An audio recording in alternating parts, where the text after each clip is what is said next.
Welcome to A Course in Miracles, where you'll discover health and well-being through inner peace. Your host is Eloisa Ramos, EFT master and author of Beyond Self-Esteem, Discovering Your Boundless Self-Worth. Using EFT, the Ramos clearing technique, and the principles of A Course in Miracles, you'll learn how to open your mind to healing and to all that is inherently yours: deep fulfillment, vitality, joy, and inner peace.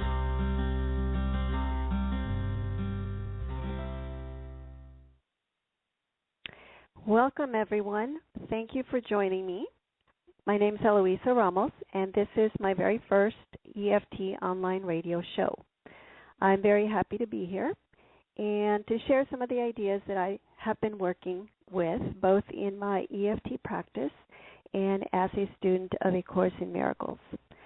So today we're going to look at the laws of attraction, and also what the Course in Miracles refers to as the basic law of cause and effect.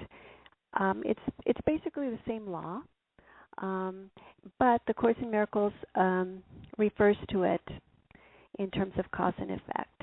And it also says that it is the most fundamental law that there is. So today what I'd like to do is just begin with a little example that we can use to illustrate how the law of attraction works, because some of the ideas, as we try to apply into our life, are wonderful ideas, but when we get to the application of them, they can become a little bit difficult. And the reason why I decided to do this particular topic was because I've been working with some clients, and I don't believe that it was by coincidence that three of them had some misperceptions around the law of attraction. And so I wanted to be able to share how I was able to help them, not because I'm an expert in the law of attraction, but because I do have an understanding of what the Course in Miracles calls the basic law of cause and effect. And that's how I'm going to connect the Course in Miracles with the law of attraction. And so let's start with an example. And this is a real example. It's just a simple example that happened to me a couple of weeks ago. I was finishing up some grocery shopping, and there's a food court that I stopped by on the way out. And I went ahead and placed my order. Now it's a fast food place, and they offer a free drink with each order. So I placed an order for 5, and I got 5 cups to fill up with drinks. Now, as I started going over to the drink machine to fill them up, I had a little bit of a problem because there's only 4 of us, and I had this extra cup. And I noticed as I was walking over that I was undecided what to do with this cup. I had an image, I kind of saw an image in my mind that kind of popped up of this soda just sitting on the dining room table all by itself.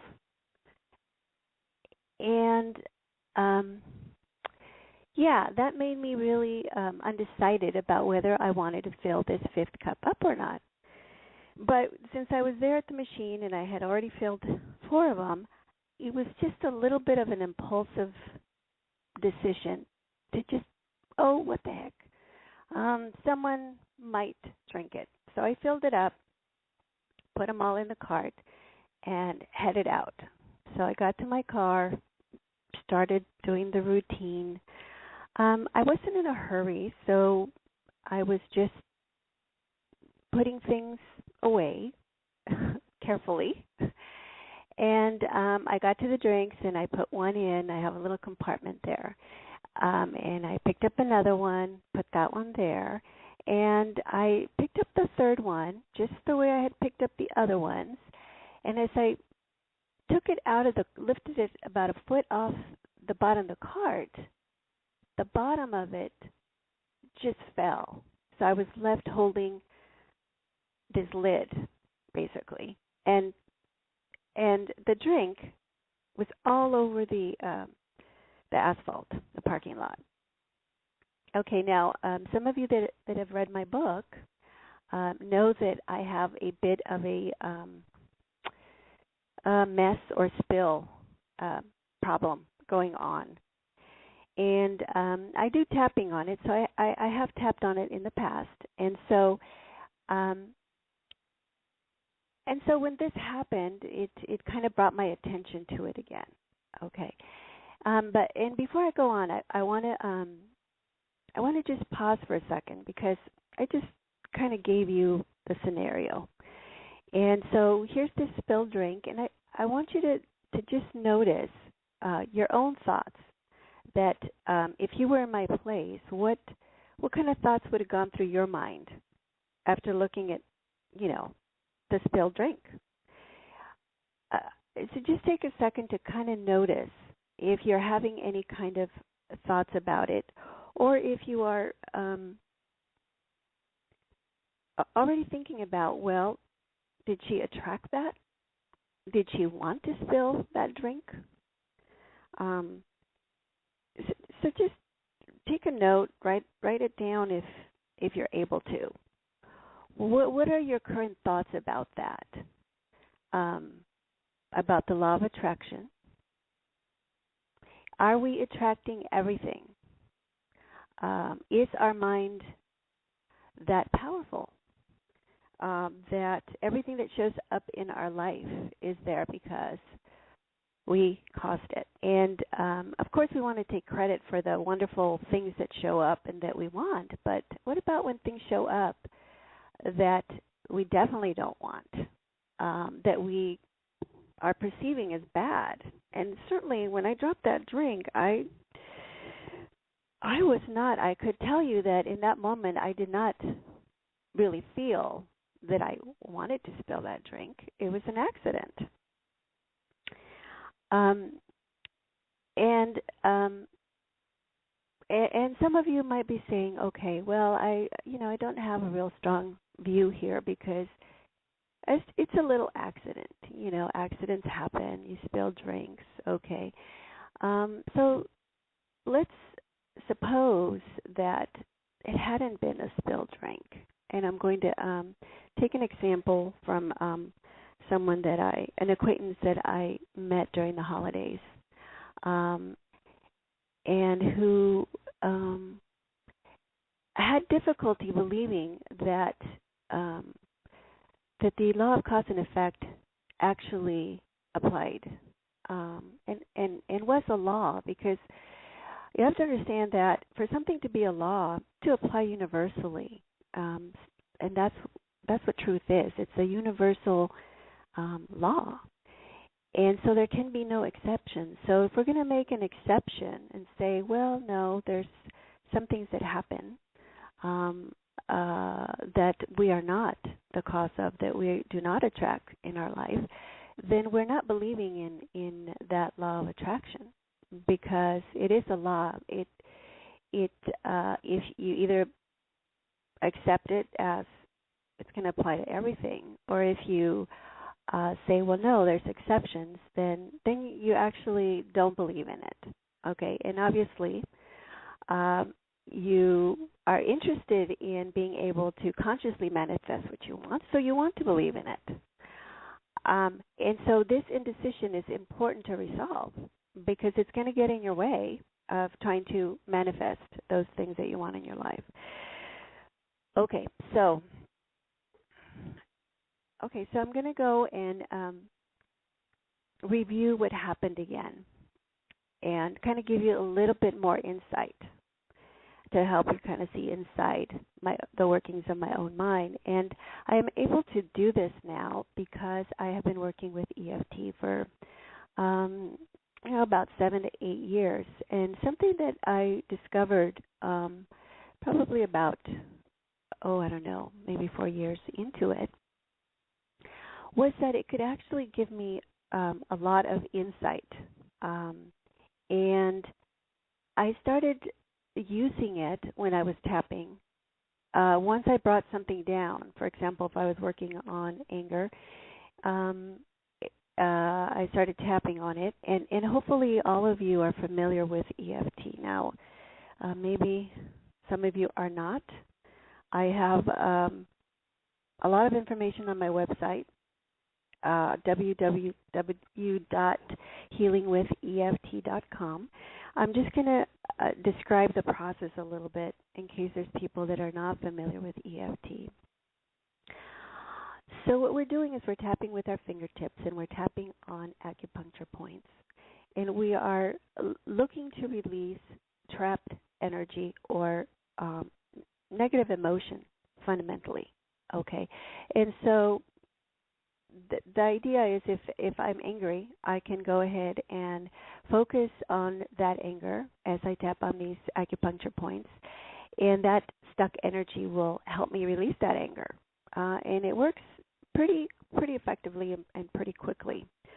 And so what I realized later on is that I could also connect to the source of that anger.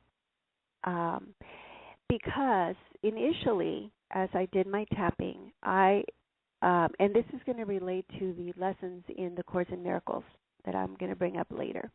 Initially, I believed that the cause of my anger was outside of me. Okay, it was my son because he wasn't hurrying up and we were going to be late to school. And what I realized is that I could ask during my tapping process, where is this anger coming from? And as long as that anger was maybe not too intense, maybe down to a 3 or 4, I could actually see in my mind what it was that was connected to that. The subconscious mind would pull up the next piece that was tied to that. So I was actually able to connect to the thought and the belief behind that emotion. So as I'm in the parking lot, I see the drink, and because I've tapped on that drink, I actually didn't have a negative reaction.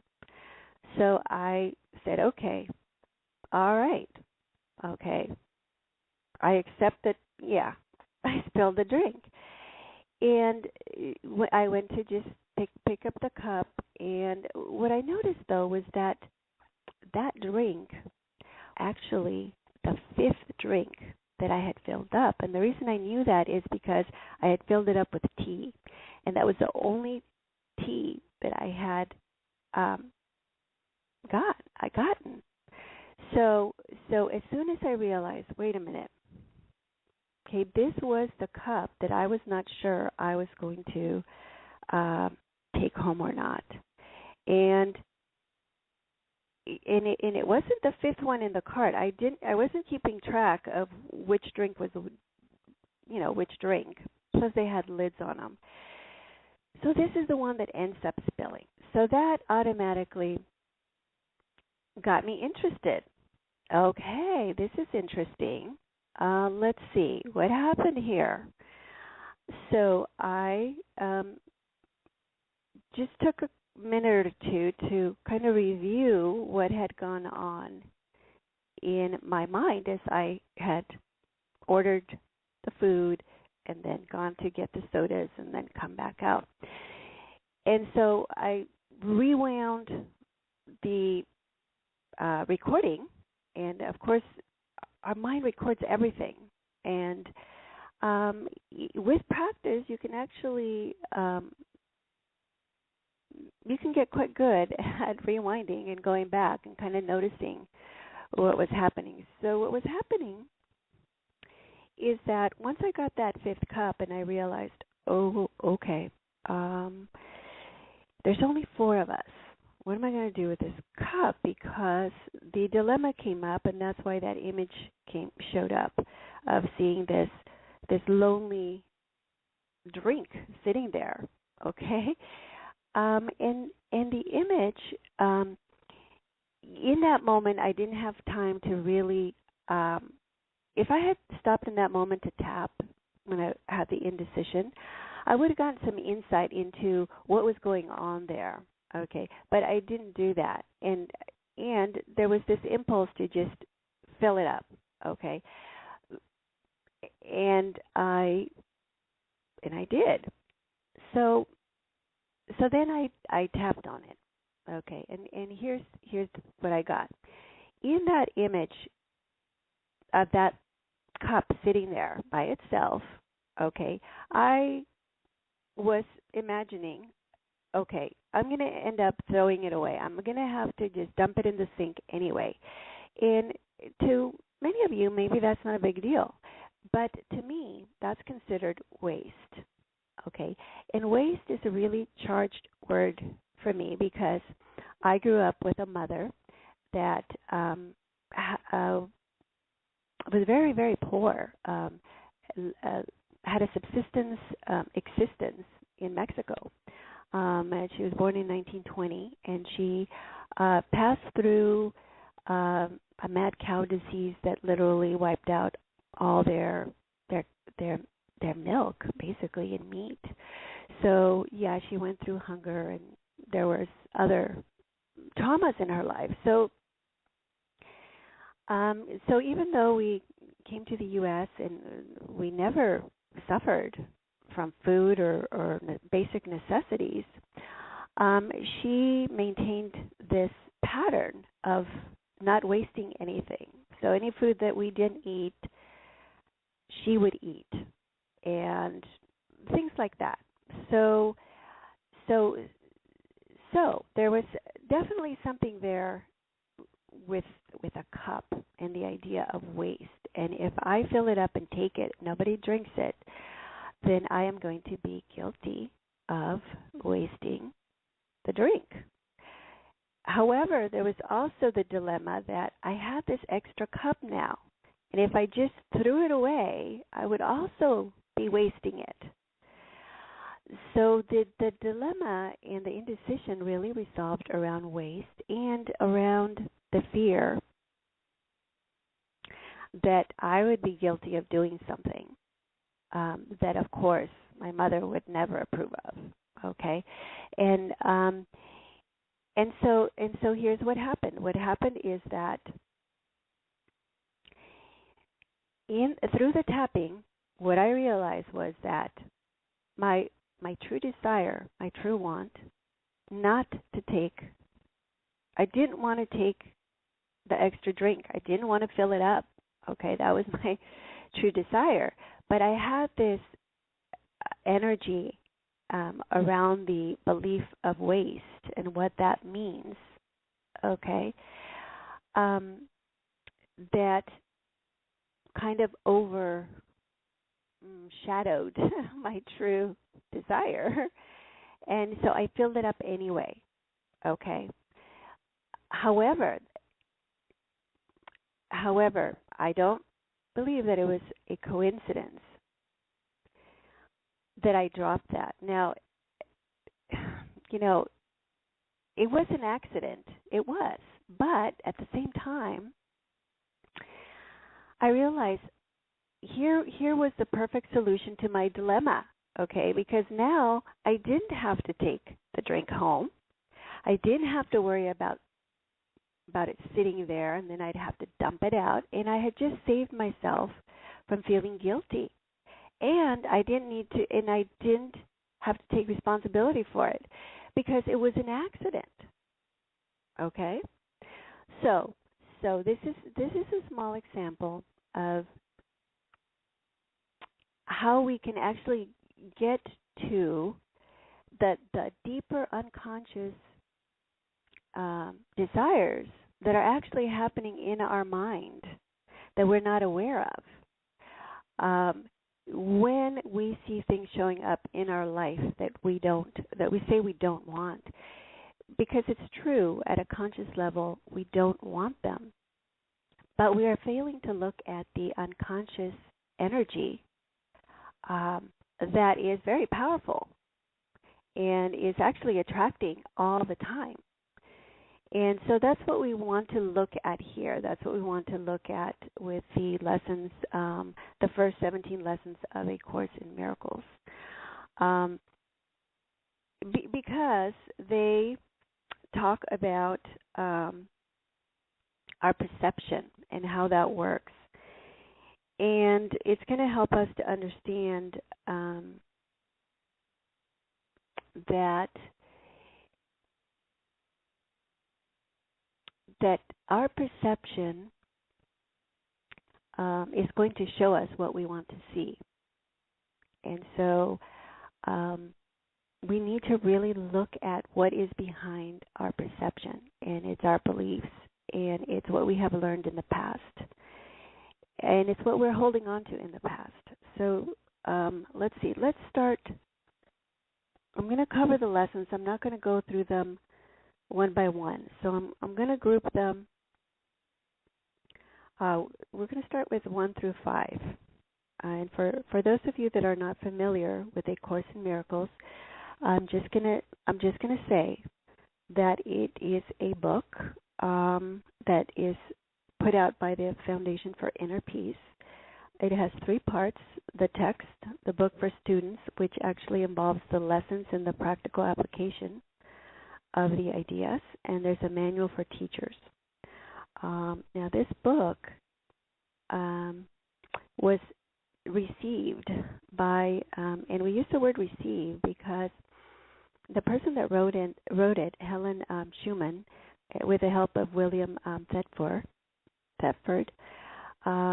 did not actually author it, let's say, from her own experience and learning, because they were both professors of medical psychology at Columbia University, and they were far from spiritual. And this is definitely a spiritual book.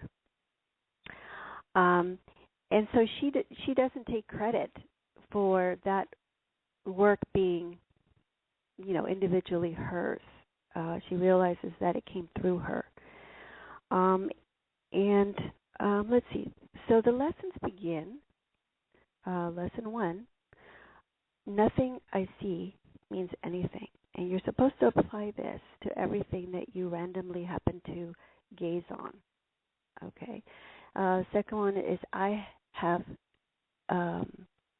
given everything I see all the meaning that it has for me. And so you're supposed to name, this phone that I see, I have given it all the meaning that it has for me. This pen that I see, I have given it all the meaning that I have that it has for me. And you're supposed to do it as quickly as possible and without activity. So your mind is supposed to refrain from exercising preference and judgment. Okay. And then 3 is I do not understand anything I see. Okay. And so the 4th one is these thoughts do not mean. Okay. And then you start with things, and then it takes it up to thoughts. It has you observe your thoughts. These thoughts do not mean anything. Okay. And so what it's helping you to do is helping you to observe objectively those things that are showing up for you without the usual associations we give to them. And number 5 is I am never upset for the reason that I think. Okay, and so here it's making now the connection that I made earlier with my example about tapping on the anger and believing that it was coming from my son. Okay, I was upset because I was believing that, yes, he was being irresponsible and da-da-da-da-da. And so now number 5 is saying, wait a minute, I am never upset for the reason I think. And that's true, because when I looked deeper at that, I could see the connection that was associated to the anger, and it had to do with my idea of whether I was a good parent or not. And good parents get their kids to school on time. And here was my son who was threatening this perception that I had of myself that I was a good parent. And that actually was where that anger was originating, because there was fear there, and that I was going to all of a sudden be a bad parent. Okay. And let's see. So let's go to the next set, 6 through 10.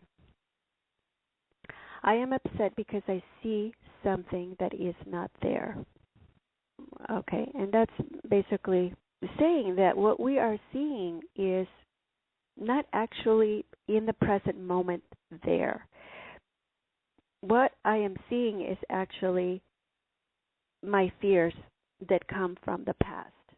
Okay, and then number 7, I see only the past, which means that I am looking at this present moment situation, and I am giving it an interpretation that I have learned from the past. So obviously, it was very important for me to be a good parent, and very fearful for me to not be a good parent. And I brought that into that whole situation. And number 8 is my mind is preoccupied with past thoughts. That's just basically having you notice your thinking and how the thoughts are really connected, not to anything in the present moment, but to things that have happened in the past. Number 9, I see nothing as it is now. And therefore, when we bring in learning from the past, we are not able to see things as they are now because we are superimposing our experiences from the past into the present moment. And we are giving them interpretation based on those past experiences. Okay? Let's see, number 10, my thoughts do not mean anything. So now it's talking about meaning. So the next few lessons are going to talk about meaning and what it is that we are giving meaning to, and value. Okay, so my thoughts do not mean anything. Okay, so what it's trying to do there, it is trying to bring about a reversal, because normally we give a lot of value and meaning to what we think. What we think is, in our own mind, very important, okay? And when someone else doesn't value what we think or doesn't quite see things the way we see them, we can, take offense, actually, or we can feel devalued. And so it's trying to disengage us from doing that, from identifying with our thoughts. And 11 is the meaningless thoughts are showing me a meaningless world. Okay, and so what it's saying is that it seems as, and I'm quoting now from lesson 11. It seems as if the world determines what you perceive, and this is the first step in the correction process or the reversal of the thinking, because this idea introduces the concept that your thoughts determine the world you see. And so precisely because the world is determined by what we think, we have the key to changing what we are perceiving and experiencing and what is showing up for us today, which is the idea behind the law of attraction. And a lot of people put a lot of emphasis, of course, on having the desire and the visual and really focusing and really thinking on what it is that they want to attract into their life. The problem is that And let me give you an example with one of my clients. She was wanting to attract a stable, secure life with a partner and a job. And her present reality was far from that. Now, when she was describing what she wanted to manifest, she was saying it like this: I am waiting for this ideal situation to come to me. I'm waiting for a window that I can go through and have it be there for me. And I said, okay, well, if you're waiting for that, you're going to keep waiting because you're seeing it in the future. You're not seeing it in the present moment. So the idea with the law of attraction is that you need to feel it in the present moment, and you need to believe it. It needs to feel real. Okay, and I said, so in your real present life, what are your complaints that keep you from feeling and believing that you already have that life that you want? And so she gave me a list, and primarily, of course, it was money. But it turns out as we tapped through it, it was really a fear. She was really in panic and in survival mode because her job was so unstable. And she was thrown into survival mode whenever she was in an environment that was unstable.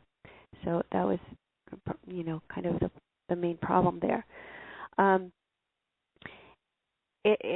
so it is very important that you realize that when you are manifesting, you need to be in the present. Your attention needs to be in the present moment, and you need to be able to connect to the vibration. That's why the law of attraction says attraction, because it wants you to understand that it is about energy. It's attraction is usually associated with magnets. And you want to recognize that thoughts and emotions have a vibration, and they do have a magnetic quality to that. But what most people don't realize is that a lot of the attraction is coming from our subconscious beliefs and past experiences and traumas, etc. Okay, so lesson 12 says, I am upset because I see a meaningless world. And the reason why it says that is that it wants to distinguish between thoughts that bring thoughts that are fear connected, and it wants to help you understand that those are made up thoughts. They're not based in the present moment. They are coming from past experiences that frankly have not healed. Okay, that's where they're coming from. So if you can recognize that that's where they're coming from, and you can recognize that the past is not real because it doesn't exist anymore. The only thing that ever exists is the present moment. Okay? You can actually free yourself of all those thoughts and live the present moment as if it was completely brand new. And so that's the lessons are trying to help your mind make that connection. Okay? So what it says here, it says, the importance of this idea lies in the fact that it contains a correction for a major perceptual distortion. You think that what upsets you is a frightening world, or a sad world, or a violent world, or an insane world. All these attributes are given it by you. Okay? And so in fact, if we did not see a meaningless world, we would not be so eager to try to give it our own meaning. And I don't know if you notice, but for example, whenever we're faced with a new unknown situation, we tend to want to imagine how it's going to be like. Say, for example, that you're going to go out to dinner at a very nice place you've never been to, maybe with someone that you've just met and you don't really know, and so it becomes kind of an unknown thing. So you're going to find your mind trying to imagine how it's going to be like, how you want it to be, and you're going to build expectations around it. The mind has difficulty leaving that space open, okay? Because it wants to automatically fill it up with its own ideas of how it should be, because it thinks that somehow that is going to make it be that way.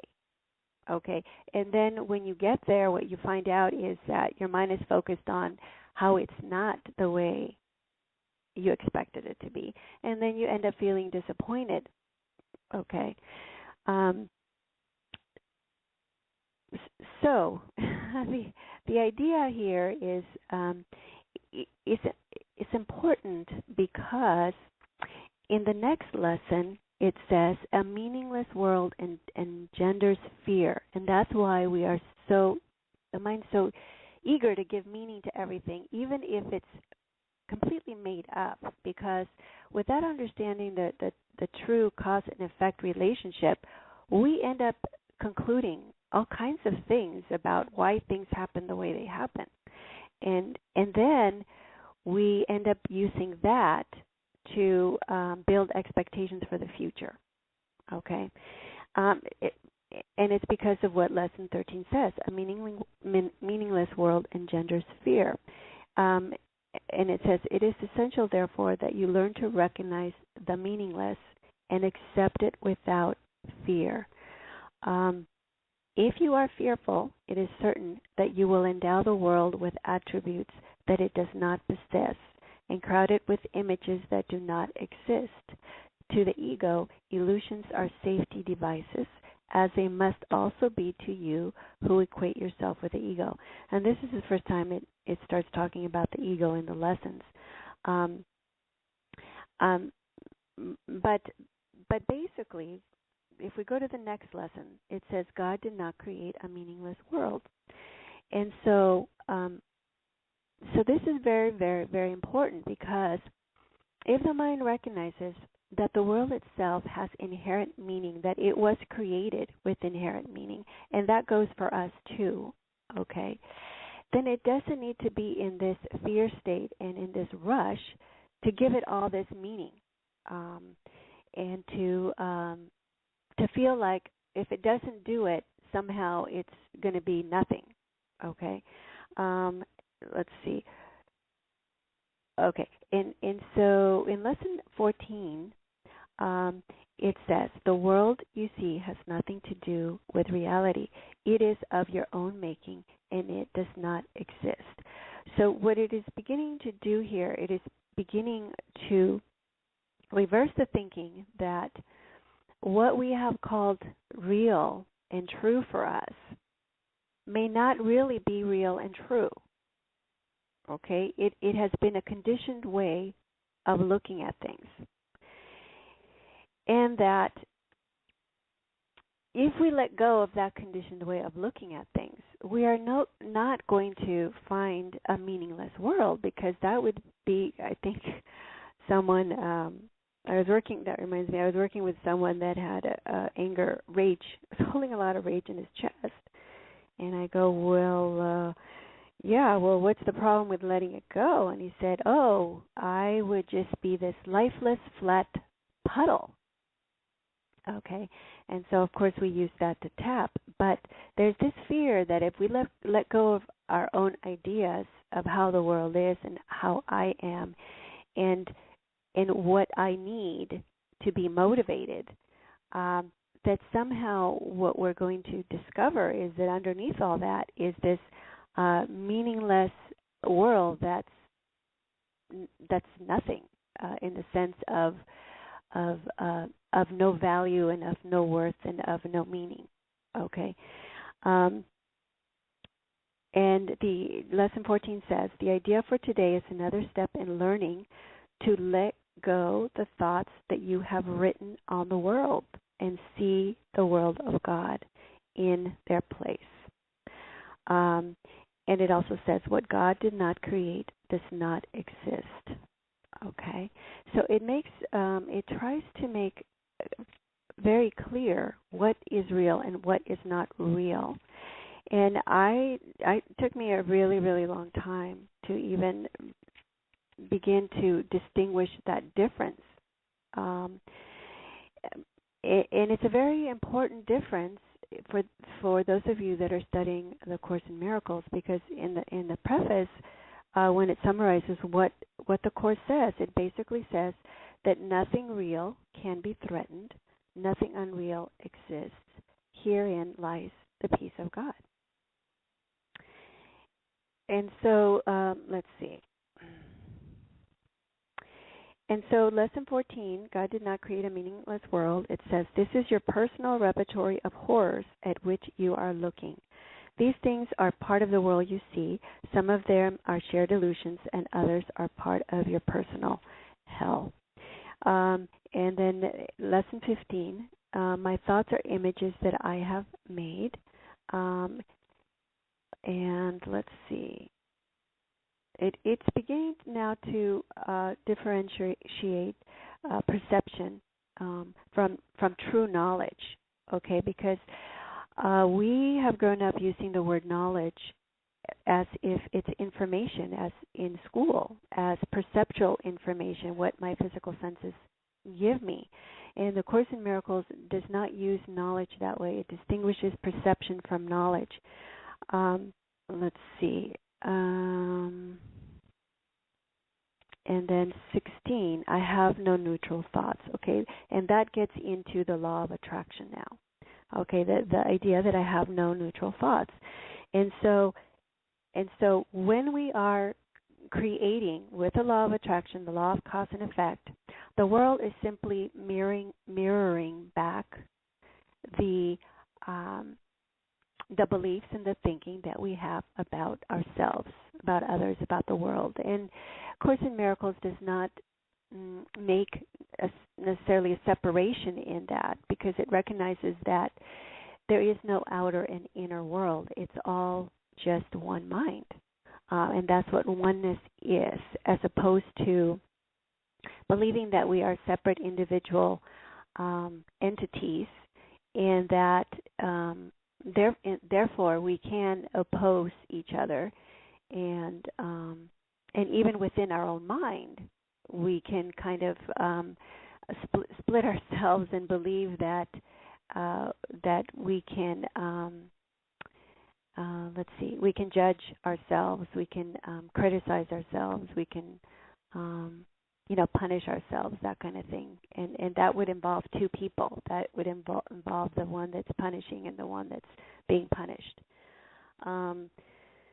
Okay, so let's see. That's lesson 16. I have no neutral thoughts.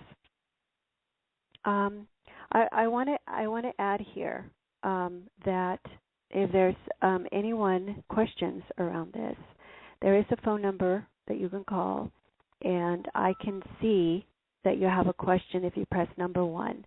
And I want to give you that number real quick. It's area code 347-215-6833. And I'm hoping we can have a little bit of time to answer a question if you have one. Okay, so what we want to look at is what happened with my soda example again. And did I create that accident? Yes, I did. The Course in Miracles would not call it a creation. It would call it a miscreation, okay? Because it was something that I attracted from the fear of waste. And so it makes a distinction between thoughts that are based on fear and thoughts that are based on love. And love thoughts will always have a unifying effect of inclusion, of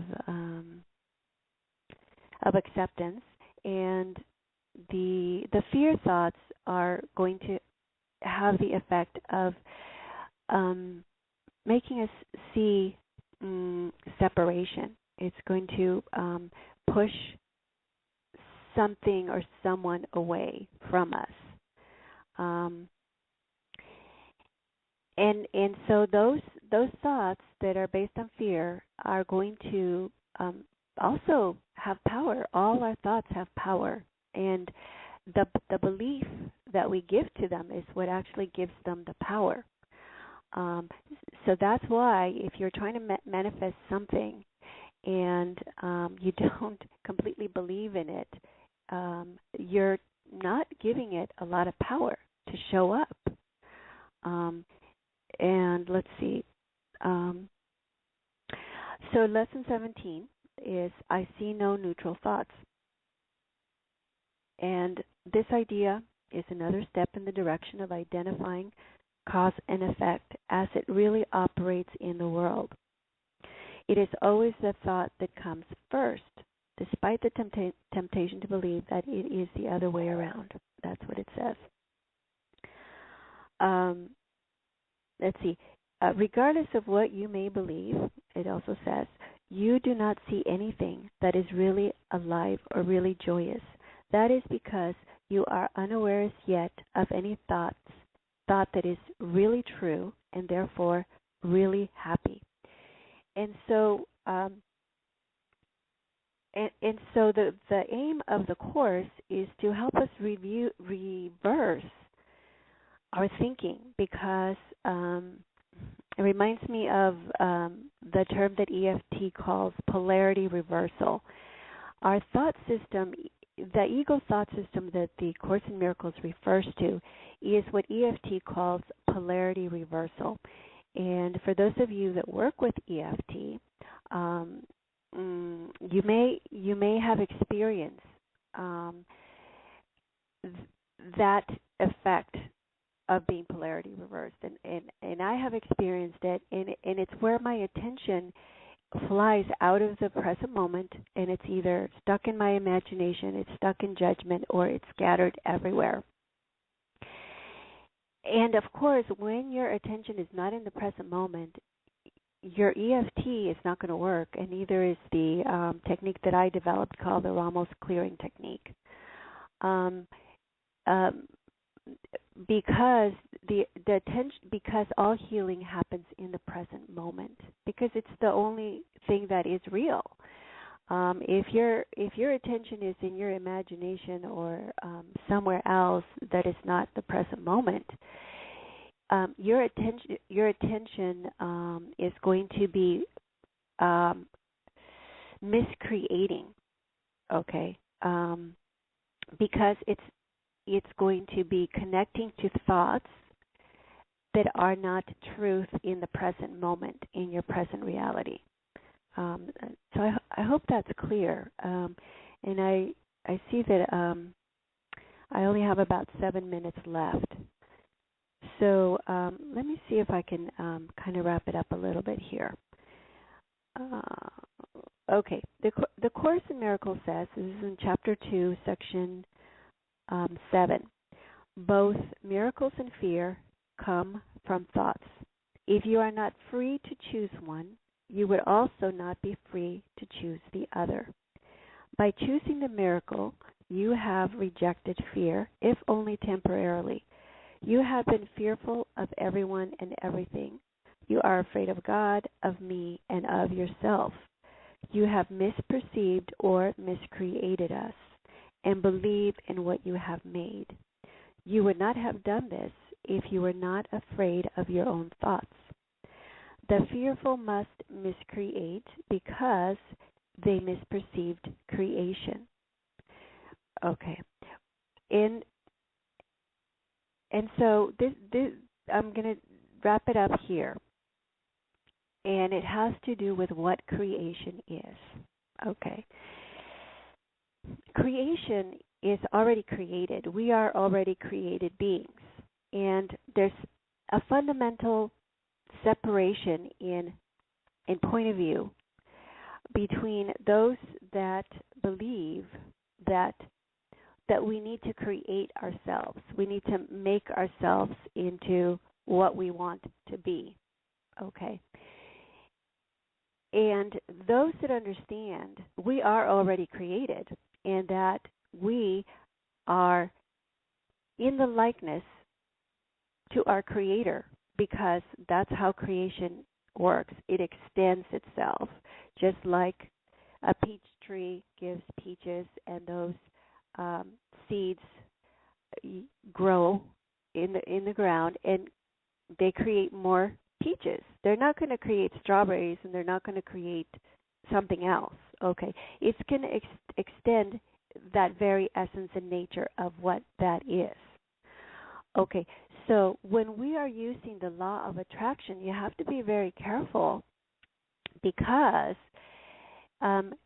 you need to see what it is that you're believing about yourself, and you need to look at where those wants are coming from. Because if you're wanting this stable job because you don't have a stable job, okay, or if you're wanting this this partner, this ideal soulmate, because you are feeling like you're not good enough, and you need this ideal partner to make you good enough, okay, you're going to be creating from a scarcity and lack. In which you're going to create is going to be a miscreation that is going to be like for like. Okay, so all you're going to be creating is more scarcity and more lack. So all you're doing is not getting what you want when you do that, because it's a like vibration. Even though when you get it, you say, well, I don't want that. Well, you are wanting it because you're coming from a place, that desire for what you want is coming from a belief and a feeling that you are lacking and that you are not good enough. Okay? So in order to attract the abundance that you want, you have to get yourself to believe that you are already that you are already good enough. And this is a course that can help you do that.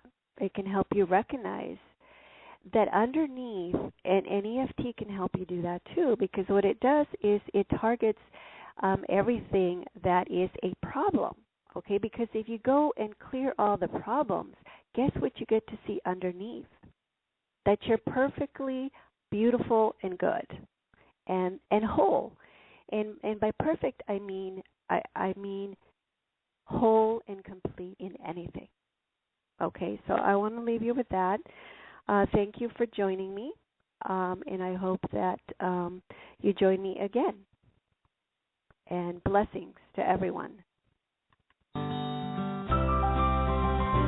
For more information about EFT, muscle testing, working with Eloisa, and to download a free version of the Ramos clearing technique, visit www.healingwitheft.com.